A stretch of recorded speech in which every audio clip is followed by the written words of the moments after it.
By the time I was high school, like 10th grade, they were bad enough that I was going to the doctor and taking prescription meds for the missing school.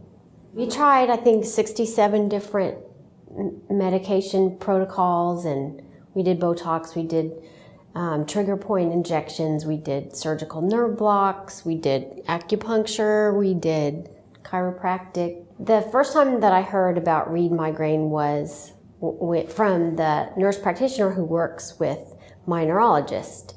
And she said, you know, you're kind of at the end of the line. There's maybe another option to explore. So we thought about that, and then we decided to get another opinion from another neurologist who said the very same thing. So then we went to a seminar. It's been probably about 8 months since we did the trial. And then we were, you know, cautiously optimistic, but we went, and then we could tell in the hospital that it made a difference. But then we went home and, you know, just tried to kind of carry on. And then that night at 4 a.m, I woke up and felt like something's very wrong and realized, oh, it's because I don't have a headache. So I woke up, Kevin, wake up, you've got to know this. My head stopped hurting, wake up. And so then we knew, you know, this is it. This is really going to work.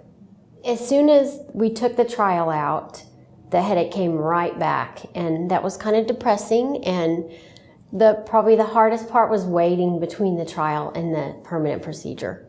Probably the main way that it affects me is just having to watch her suffer through the pain and the troubles she's had with it, which is what's so nice also about getting some relief from it too. But she, a lot of days, you know, she would just try to make it through the day type of situation, and was usually successful with that. But she did, at the last 6 years especially, were really hard for her, I think, and that's hard to watch. Ever since the minute we came to the Reed Migraine seminar, everybody has been just so nice and reassuring, and one of the things that we really appreciate is that there wasn't any kind of sugar coating or this is a miracle cure or anything like that. Everybody was very honest, and here's what's going to happen, and here's how we'll know if it works, and it's going to be up to you to decide. And everybody's just been wonderful. And we've had a couple of times where, since the permanent procedure, where, you know, things were not quite right and things need to be reprogrammed, and it's always very quick. You know, I just send a text message to Cher, and she'll say, oh, I'll meet you tomorrow and we'll figure this out. And so it's just been a very, very easy, wonderful experience.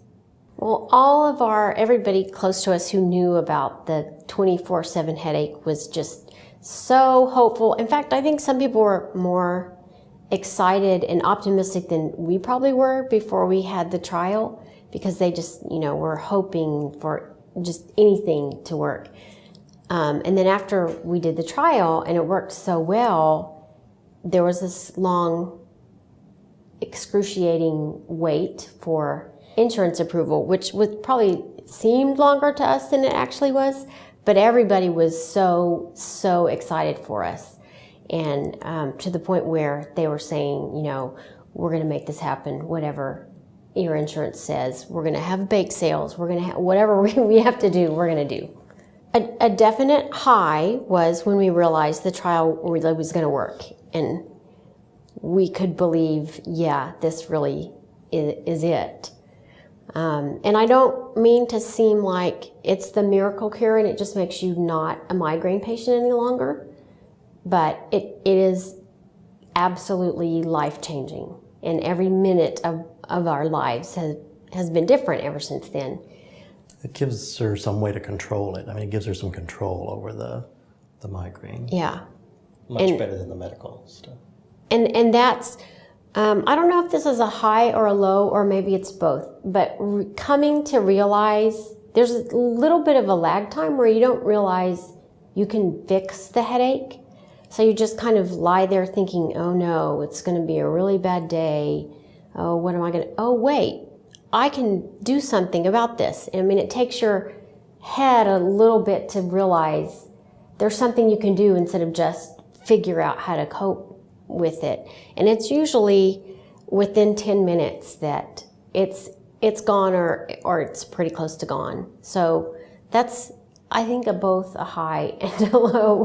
One thing that I would say to anybody who wanted to know about it is that if going through the surgery and dealing with that kind of healing in, some kind of weird places doesn't seem better than your headache, it's maybe not the right path for you to be on.